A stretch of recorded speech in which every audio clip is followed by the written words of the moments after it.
মারে ডার্লিং অববাহিকা অস্ট্রেলিয়ার পূর্বে গ্রেট ডিভাইডিং রেঞ্জ আর পশ্চিমের মালভূমি অঞ্চল এদের মাঝে অবস্থিত মধ্যভাগের সমভূমি। এই সমভূমির দক্ষিণ অংশে মারে আর তার প্রধান উপনদী ডার্লিং এবং অন্যান্য উপনদী যে সমভূমি গঠন করে তাকে মারে ডার্লিং অববাহিকা বলা হয়।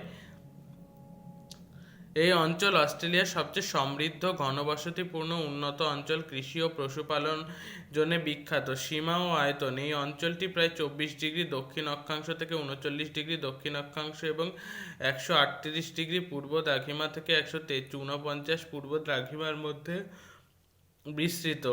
এই অববাহিকায় উত্তর আর পূর্ব দিকে আছে গ্রেট ডিভাইডিং রেঞ্জ, পশ্চিমে রয়েছে Lofty range, barrier range, Grey range আর দক্ষিণে আছে গ্রে অস্ট্রেলিয়ান বাইট। এই অববাহিকায় অস্ট্রেলিয়ার প্রায় 20% স্থান জুড়ে অবস্থান করছে। ভূপ্রকৃতি এই অববাহিকার একটি নিম্ন সমতল ভূমি। মারে ডার্লিং নদীর দীর্ঘদিন ধরে পলি জমা করে এই সমভূমি গঠন করেছে। এই অঞ্চলের গড় উচ্চতা 100 থেকে 200 মিটার।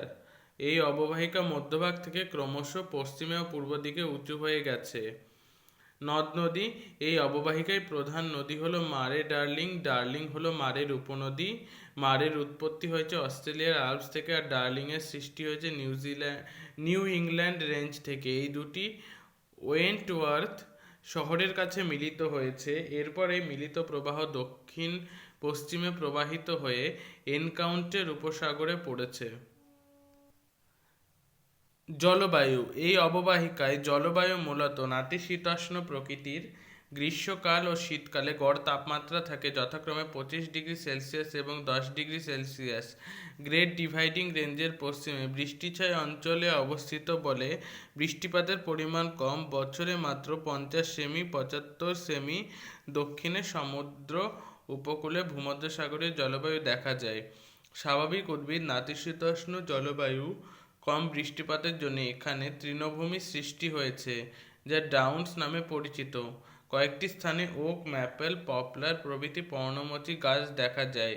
অ্যাডিলেড অঞ্চলে ভূমধ্যসাগরীয় উদ্ভিদ জন্মায়। কৃষি ও পশুপালন মারে ডার্লিং অববাহিকা অস্ট্রেলিয়ার সবচেয়ে কৃষি সমৃদ্ধ অঞ্চল। এখানে উন্নত যন্ত্রের সাহায্যে গম, যব, ভুট্টা, ওট, রাই উৎপাদন করা হয়। দক্ষিণে ভূমধ্যসাগরীয় জলবায়ু অঞ্চলে আঙুর, লেবু, আপেল, পিচ, কমলালেবু, নাশপাতি প্রভৃতি ফলের চাষ হয়। এই অববাহিকায় ডাউনস তৃণভূমিতে মেরিনো, লিঙ্কন, মার্স প্রভৃতি ভালো জাতীয় ভেড়া পালন করা হয়। এই অঞ্চলের উত্তরে কুইন্সল্যান্ড আর দক্ষিণ পূর্বে নিউ সাউথ ওয়েলসের গবাদি পশু পালন করা হয়। এদের থেকে প্রচুর পরিমাণ মাংস, দুগ্ধজাত দ্রব্য উৎপাদিত হয়। অস্ট্রেলিয়ায় গো মাংস উৎপাদনে পঞ্চম এবং পশম উৎপাদনে প্রথম স্থান অধিকার করেছে। এখানকার পশু খামারগুলি খুব বড় আর যারা এখানে শ্রমিক কাজ করে তাদের জ্যাকোস বলে। কৃষি ও পশুপালনের উন্নতির কারণ বিস্তীর্ণ উর্বর প্লাবনভূমি ও ডাউনস তৃণভূমি, নাতিশীতোষ্ণ জলবায়ু, পরিমিত বৃষ্টিপাত, পর্যাপ্ত জলের পরিযোগান, জনসংখ্যার অল্প চাপ, উন্নত জলসেচ, আধুনিক যন্ত্রপাতির প্রয়োগ।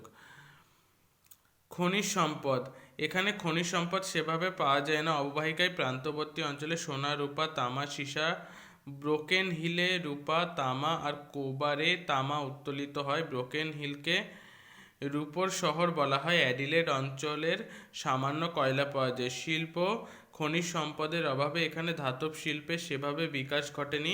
কৃষি পশু সম্পদের ওপর নির্ভর করে পশম, বস্ত্রবয়ন, ডেয়ারি, ময়দা, বেকারি, মাংস শিল্প গড়ে উঠেছে। এছাড়া ইঞ্জিনিয়ারিং ও রাসায়নিক শিল্পও গড়ে উঠেছে। অ্যাডিলেড, ব্রোকেন হিল, মিলডুরা এখানের প্রধান শিল্পকেন্দ্র।